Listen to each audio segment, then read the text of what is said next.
We are continuing on with this tiny trailer bathroom, and I'm introducing you to my dear friend Jess, who's helping us out with plumbing this time around, as promised in the last episode. I will also be implementing the first design aspect to this bathroom as well. So let's dive into this third upload this week, shall we?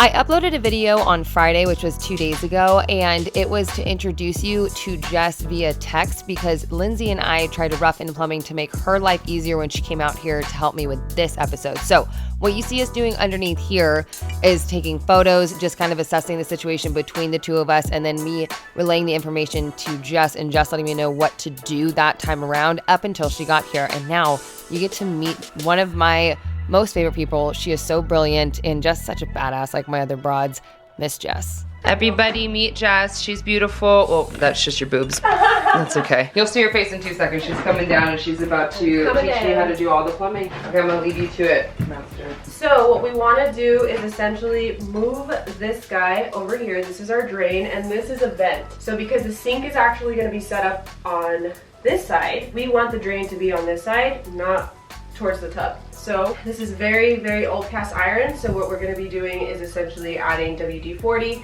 and trying to pull it out this way. If that doesn't work, we're gonna have to sawzall this out and then replace this and then just move this over since this is gonna be free. So let's get that going. Miss Jess had the idea to come out with WD-40, spray it all over the cast iron, let it soak in for a bit to give it a twist to see if it would move, because that would be honestly ideal so we wouldn't have to cut it. While she was doing that, I was outside cleaning up the demo from this entire project and bringing in items that could potentially be strong enough to help us twist the pipe. Ooh, that's perfect! There is really nothing I love more than this life right here, sitting down and having a working day with one of my working women and just learning from them in particular. Like, to be able to sit down and let my brain soak in something new this weekend with her was honestly the most fun. So you just see me soaking in all of her knowledge because she is so excited about plumbing, and it gets me less intimidated and more reared up to give it a go. Cheers. Okay, hold on before everybody comes for me being in a bikini. I'm working outside and it's hot. It's hot. She is inside. I'm hauling trash, so don't be like, oh my god, even when Rachel's with a friend. No, I should be in a bikini. I know, you really super hot. Okay, so where do you need stronger pull though? On this Not side. saying I'm stronger, but. On this side. Oh my god, wait, no. Something's moving down there. No, it's broken. Look, we can even, it's already broken. There's no way. Do we just say, fuck it, cut it? I say fuck it, cut it. Let's fucking cut it. I would keep the cast iron because it's already in there. So if you go up, it's gonna be a fucking bitch to get out. So Metal saw? yeah. So I wanted to show you how I naturally use today's sponsor, which is Audible. This seems kind of unnatural, but I roll out twice a day, morning and night, to keep my body nice and right. But I also listen to all the things that are available on Audible while I do it. I literally Audible, roll out, decompress. Audible is the leading provider of spoken word entertainment, all in one place with the largest selection of audiobooks. As a member, you will get 1 credit every month, good for any title in their premium selection, and you get to keep them forever in your Audible library. You will also get full access to their Popular Plus catalog, which is filled with thousands and thousands of audiobooks, original entertainment, guided fitness and meditation, sleep tracks for better rest, and podcasts. It also includes ad-free versions of your favorite shows and exclusive series. All are included with your membership, so you can download and stream all you want. No credits needed. You can honestly always find the perfect title for whatever you're doing, wherever you're going, and however you are feeling. And it's nice to be able to have such a crazy selection for me personally, because I love bopping around to things left and right. New members can always try Audible for 30 days on them, and you can do so by going to audible.com/Metz or texting Metz to 500-500. Thank you so much to Audible for sponsoring today's episode. Let's just jump right back into what we got going on. After we wrapped our head around what we were getting ourselves into, we ran to Home Depot, she FaceTimed her pops, and we sat there honestly for a good hour, puzzle piecing the plumbing together, and that is why Jess loves plumbing the most. She says it's just like this big puzzle that you have to figure out, and once you do, it's so rewarding. Since we could not save the cast iron, we decided to cut through it. We picked up a Sawzall blade that is meant for cast iron metal cutting. It literally says it on there. So be sure to read and use the appropriate blades for the appropriate material that you are cutting. Because we are not able to save the cast iron, we are replacing with what is called ABS, which is what is most recently and most commonly used. One thing that Jess did mention to me was it would have been fairly easy to cut the cast iron off completely and replace with all ABS, and I could have laid out the bathroom the way that I originally wanted to, but because I already did all the prep work, a little bit of the bitterness in me was like, no, I like the layout, keep as is. Cast iron, but I get to use this for something. Stripper pole DIY! Just kidding. What you don't see is how often Jess is calling her dad, and it made my day every single time because the excitement in his voice of her learning something that he taught is something that I just resonate with so much for my dad. So, I don't know. Anyways, just done being mushy. Anywho, she started to realize that we bought the wrong size. So I told her, just leave me some lists and I'll DIY it tomorrow via your literal handwritten tutorial. Okay, so what am I doing when you leave? We bought the wrong size. It's just the wrong size. So we what thought size? this was 3 inches. It's 2 inches, Okay. which is great. Okay. So that's gonna go like this. Yep. You're gonna glue it down. And then the vent is gonna go All the up, way through. and that's it. Yep. It literally, that's it.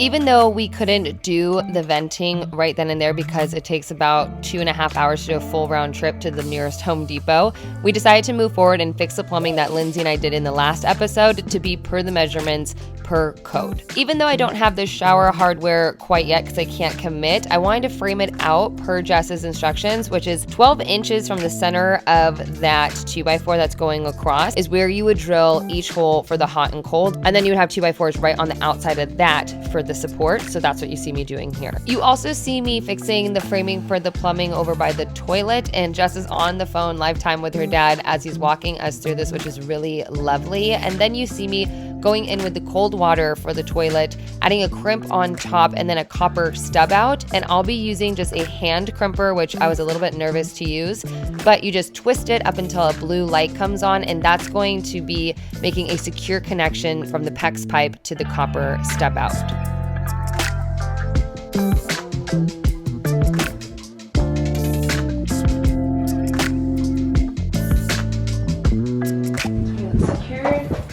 Now I just gotta move the framing, or the shower, and plumbing's roughed in. You are going to be seeing me doing this at the wrong height. We will fix it shortly, but I'm going to put a 2x4 to support across the top and then use 2 2x4s to be the supports for the piping going vertically, and we'll be running that PEX pipe all the way up to the top of that 2x4 that we just put in for the cross support. You saw me do before, I'm going to do again to the sink for the hot and the cold water. I replaced the shorter PEX that I cut with longer PEX just to be safe for when we go to do the plumbing underneath, to give myself some wiggle room since I didn't do that with the electrical, and you guys actually called that out. So now I'm just gonna give myself extra length on everything. All right. Get in there. Get in there. Wow. That's probably a really attractive face, I just realized. After struggle busing with the pipe, doing it the world's hardest way, I don't know why my brain does that sometimes, I slipped the crimp on and then I put that stub out once again onto each of the PEX piping before tightening it with the crimp. I shared on Instagram how excited I was about the plumbing that I just did, and Jess actually texted me and let me know that that was too high and I needed to move it down. That is what you see me doing here. My head was not wrapping around how Jess was explaining it to me. Right now, what you see are the pipes sitting about 6 inches apart from each other. They need to be sitting 12 inches apart from each other. And I'm gonna wait to drill the holes just because I wanna be on the safe side, but I know that it needs frame support just like the sink, just like you saw me do to the toilet as well. It's taking way longer than I anticipated. The shower is going to need it as well. So that is what I'm installing here. Okay, it might not look much different, but what we accomplished today is full-blown setting up the plumbing for the toilet, setting up the plumbing for the sink, and then we redid the framing to the appropriate measurements, which you can find on my Patreon post to break everything down that Jess taught me, and then we added those frames right there. It was fun following Jess's instructions and very easy. So what you see me doing is putting a boot on, then putting the ABS extension in and securing that. I'm going to be adding cement glue to the lip of the Y and attaching it to that extension that was secured into the boot. Fair warning, when I pull away, it's gonna be crooked, but that is because I think I need to level the trailer again. And also, I just went underneath and secured the cast iron pipe because I was thinking maybe it needed to be leveled out down there, which I don't. I think it has to do with the actual trailer. So, fun fact. I then added cement glue to the other lip of the Y and inserted the vent through the hole in the ceiling. You got it, girl. All right, Miss Rach. Lowered it into this piece that we just put the glue on and twisted it again per Jess's instructions.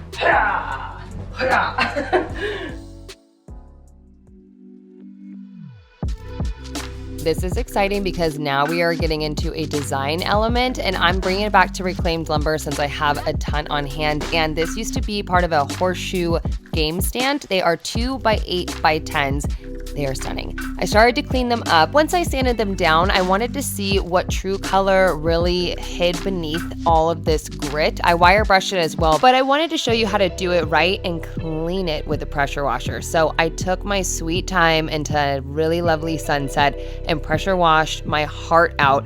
And honestly, it was so therapeutic, and I really loved how vibrant the wood looked. I knew that when it dried, it wouldn't be that way, but that meant that when I decided to put just like a clear sealant on it, it's gonna pull through all those natural tones that I just like pressure washed all that grit away to get. The pressure washer that you see me using here is a gas-powered one. My friends have used the battery-operated Ryobi pressure washers, and they were not a fan. I will link the one specifically that I am using in the description down below for you, because I truly do love it. Now, the tricky thing with pressure washing wood is you need to let it dry out completely before you can seal it. So I let it sit there in the sun, soak up, dry until I revisited it to finish it. I'm posing with my wood. Isn't that what boys do?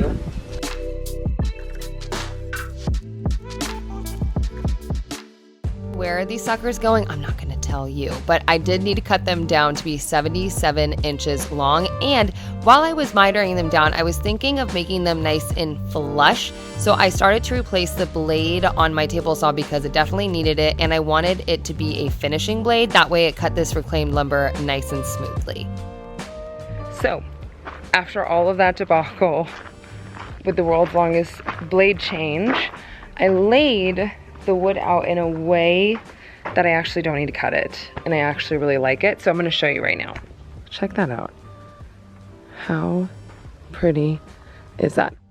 I decided to seal the back of the board that I didn't pressure wash and the sides with a deck sealant just to completely make sure it was nice and weatherproof. And then the front that you will see is going to be sealed with a Total Boat Halcyon varnish. Oh, you bet your bottom dollar we are back at the scene of the crime of all that reclaimed lumber that people did not like. And fun fact, I want to demo this guest room anyways. When I made it live, I was like, this is way too themey. Anywho, I'm going to show you how to do reclaimed lumber the right way.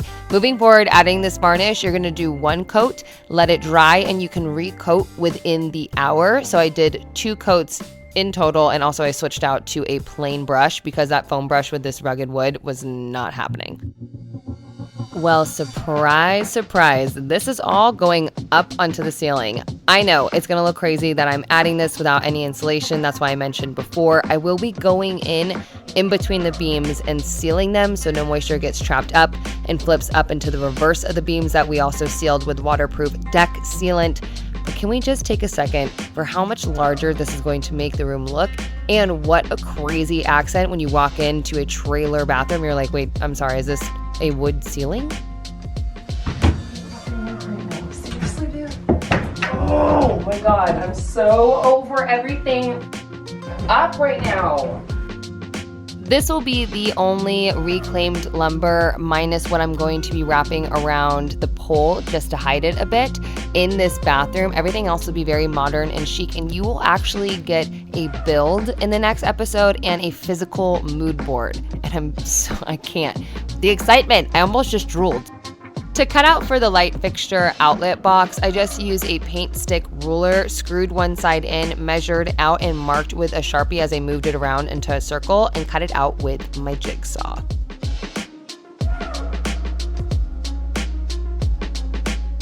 here's the deal. Hi.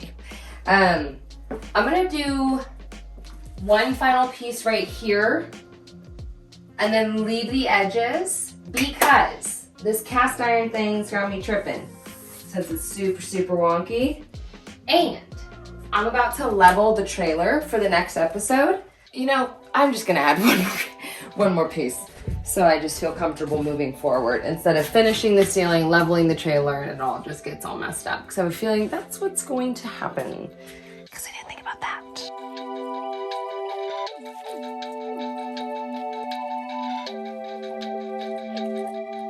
We're officially past kind of all the tediousness necessities, and that's why I wanted to celebrate the end of this episode with a win for a design direction for you with this reclaimed lumber ceiling. Like, what in the world? It has only been 2 weeks and we have done so much. I'm excited to be able to sit back and kind of look at a design element to be able to make that physical mood board with you guys in the next episode, which is actually going to be really fun and interesting because we're going to be doing a plaster build, like a custom shelving unit in what is going to be the hallway of when you're walking by the bathroom, as well as doing the drywall for the arch door that I will be welding. I hope you all have a lovely rest of your day. I'm gonna go sit back and oodle at this bathroom, and also I'm in the middle of finishing this build out that I was just talking about. I'll see you next week for another DIY.